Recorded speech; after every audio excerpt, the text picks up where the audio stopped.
नमस्कार दोस्तों, नमस्कार माय यूट्यूब फैमिली। आज हमारे देसी गांव में आज हम एक ब्लॉग बनाने वाले हैं। इस ब्लॉग में हम सबका स्वागत करते हैं। आज मैं आपको दिखाने वाला हूँ एक पूरा दिन, जहाँ हम एक मटन करी बनाएंगे और वो चूल्हे पे बनाएंगे। हम अभी देसी अंडे इकट्ठा कर रहे हैं। सुबह सुबह मैंने सबसे पहले मुर्गी के देसी अंडे इकट्ठा किए। गाँव में हर सुबह का यही मज़ा आता है, ताज़े अंडे, ताज़ी हवा और पूरा देसी माहौल। फिर खाना बनाने के लिए आसपास से सूखी लकड़ियाँ की जमा की हमने, क्योंकि मिट्टी के चूल्हे में वही असली स्वाद लाता है। लकड़ियाँ चुनने में इतना मज़ा आता है, कौन सी लकड़ियाँ जल्दी आग पकड़ेगी, कौन सी देर तक जलेगी। छोटा काम लगता है, लेकिन ये काम बहुत बड़ा है। इसलिए हमने लकड़ियाँ सारी इकट्ठा कर ली।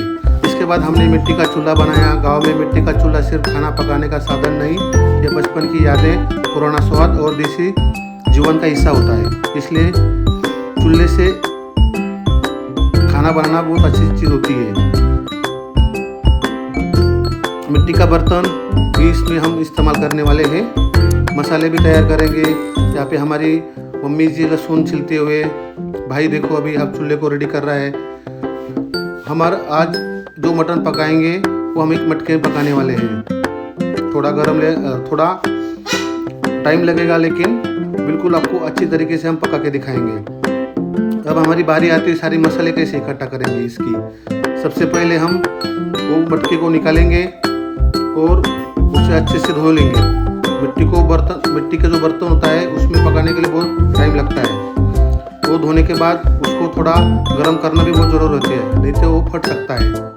तो हमने उसको धीरे धीरे चूल्हे पे चढ़ा दिया।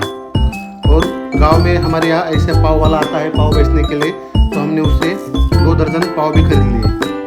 पाव वहाँ पे ताज़े और बिल्कुल बेकरी से आते ही ऐसे पाव हमारे यहाँ मिल जाते हैं। तो हमने पाव देके हम हमारे भतीजे के हाथ में पाव दिया और लेके भागने शुरू कर दिया उसने। गांव का माहौल बहुत बढ़िया चल रहा है।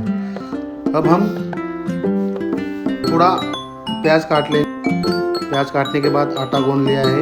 हम अभी सारे लोग मेहनत करने में लगे हुए हैं और हमारा भतीजा देखो फ्रूट खाने के चक्कर में है। अभी कोई बंदा आग सेक रहा है, कोई सारे बिल्कुल मज़े ले रहे हैं। अभी देखते हैं भैया क्या कर रहे हैं।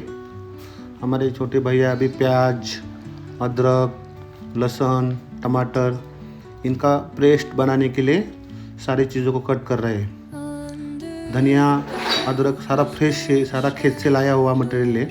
उन्होंने भी प्याज, टमाटर, लहसुन सारा कट कर लिया है। इधर हमारी गर्मा गर्म देसी घी वाली रोटियां बनने चालू हो गई है। यहाँ पे सूखा नारियल भी किसा जा रहा है। ये हमारा पोंगया है, हमारा बेस्ट कुत्ता है, प्योर देसी। जितना खाता है उससे 3 गुना काम करता है। अभी सारा मटेरियल हमने लाके चूल्हे के पास रख दिया। अभी हम इस काले वाले मटके में सारी रेसिपी बनाएंगे। आप देख सकते हो हमारे रेसिपी देखने के लिए हमारी मम्मी जी, हमारी छोटी लड़की तन्वी और सारे बच्चे, सारे बिल्कुल खिला जगता माहौल है।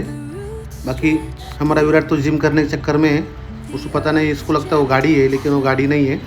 अभी हम बनाए हुए सारे मटेरियल का एक पेस्ट बना लेंगे। मिक्सी में डाल के उसका हम पेस्ट बनाना चालू कर दिए।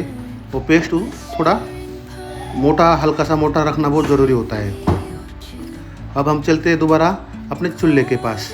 अभी चूल्हे के पास जाने के बाद देखते भैया क्या कर रहे हैं। उन्होंने लकड़ी इकट्ठा करके अभी चूल्हे के पास सारा मटेरियल ला के रखेंगे। बाकी छोटे छोटे बच्चे बहुत सारे इस रेसिपी का भी एंजॉय ले रहे हैं। अभी देखते जो हमने पहले चिकन मैरिनेट करके रखा था उसको हमने कुकर में 4 सीटियाँ लगाकर बाहर लेके आए, क्योंकि अगर हम उस मटके में इस मटन को पकाते तो बहुत टाइम लग जाता। चलो खुर्ची का जुगाड़ नहीं था तो भाई ने उनकी तरफ से खुर्ची का जुगाड़ भी कर लिया। वो खुर्ची भी बिल्कुल देसी तरीके से। अभी हमने उस मटके को अभी चूल्हे पे रखेंगे, उसका थोड़ा गर्म होने देंगे उसमें, और सब्जी के हिसाब से थोड़ा ऑयल भी डालेंगे। अभी देखते हैं कितना ऑयल डाला जाता है इसमें। चलो ऑयल हल्का सा डाला है, क्योंकि ऑयली खाना सेहत के लिए अच्छा नहीं होता। इसलिए अभी भैया देख रहे हैं अभी तेल गर्म हुआ कि नहीं। तेल गर्म हो चुका है और सारे मसाले अभी उसमें डाले जाएंगे। सारे खड़ा मसाला हमने उसमें डाल दिया है। अभी उसको अच्छी तरह से भून लेंगे। भूनने के लिए ज़्यादा टाइम नहीं लगता, खड़ा मसाला भूनने के लिए ज़्यादा से ज़्यादा 2 या 3 मिनट लगते हैं। लेकिन ये मिट्टी के बर्तन में कोई भी चीज़ बनाओ अच्छी तरह से बनती है, लेकिन उसके लिए टाइम देना बहुत ज़रूरी होता है। मैंने भी थोड़ी सहायता कर ली वो मसाला पकाने में, क्योंकि भैया के लिए और कुछ काम निकल पड़ा था। तो भैया फिर वो पेस्ट किया हुआ सारा टमाटर अदरक का पेस्ट लेके आए और उसमें डाल दिया। अभी इस पेस्ट को भी बहुत अच्छे से पकाना बहुत ज़रूरी होता है, क्योंकि इसका कलर चेंज हो जाएगा तब हम उसमें पका हुआ मटन डाला जाएगा। अभी उसको भूनने के लिए भी हमें 5-7 मिनट लग जाएंगे। इसके बाद ये सारा भूनने के बाद वो तेल छोड़ेगा। तेल छोड़ने के बाद हम उसमें थोड़ा सा मसाला ऐड करेंगे। उसमें हम लाल मिर्च, मटन मसाला, नमक और हल्दी, ये 4 ही आइटम डालेंगे। बाकी होटल वालों की तरह ज़्यादा कुछ मसाले डालने की ज़रूरत नहीं होती, क्योंकि हमारे सेहत के लिए ज़्यादा मसाले अच्छे नहीं होते। अभी मसाले के साथ भी हम थोड़ा उसको भून लेंगे। उसमें एक नींबू को काट के भी डाला गया। अभी हम उस मसाले को पकते पूरा टाइम लेंगे, क्योंकि इस मसाले से जब तेल और खुशबू आना शुरू हो जाएगा तब हम समझ जाएंगे कि मसाला पक चुका है। मसाला पकने के लिए अगर ज़्यादा गाढ़ा हो जाता है तो हम जो हमने मटन पकाया था उसमें से 2 करछी पानी निकाल के उसमें डाल के थोड़ा और पतला कर लिया। अभी कुछ देर बाद उसमें हमने पका हुआ वो मटन डाल दिया है। अभी मटन का तो पकने का आधा काम कुकर ने पूरा कर लिया और आधा काम ये अपना मटका करेगा, क्योंकि 2 केजी मटन ज़्यादा होने के कारण हमने आधा आधा बांट के डाल दिया उसमें, क्योंकि दोनों काम होना बहुत ज़रूरी था। इसलिए सारा मटन हमने उस काले मटके में ऐड कर लिया।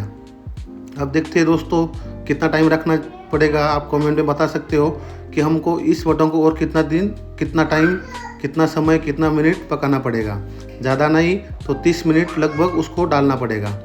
फिर लास्ट में हमने नमक चेक कर लिया। नमक चेक करने के बाद मैंने तो बताया बिल्कुल ठीक ठाक है, लेकिन भैया को भरोसा नहीं था, इसलिए उन्होंने खुद भी आजमा लिया। आजमाने के बाद पता चला कि सारा सही सलामत है। तो उसको हमने धीरे धीरे आँच पे उसमें ढक्कन लगा के छोड़ दिया। ढक्कन लगाने के बाद याद आया कि उसमें हमने धनिया डालना भूल गए थे। फिर हमने धनिया काट के लाई और उस पर धनिया को हमने ऐड कर लिया। आप देख सकते हैं दोस्तों कैसा कलर आया है, बिल्कुल होटल से भी बहुत अच्छा कलर आया है। फिर हमने उस बनने चिकन जो मटन बना है उसको लेके हमने सब फैमिली मिल के बहुत खुशी के साथ बिल्कुल मज़ा मस्ती में हमने एक दूसरे को परस लिया। और खाने का टेस्ट क्या बताऊँ, हम बता नहीं सकते। इसलिए आप भी सब ट्राई कर सकते हो। एंजॉय लो। जय जवान जय किसान।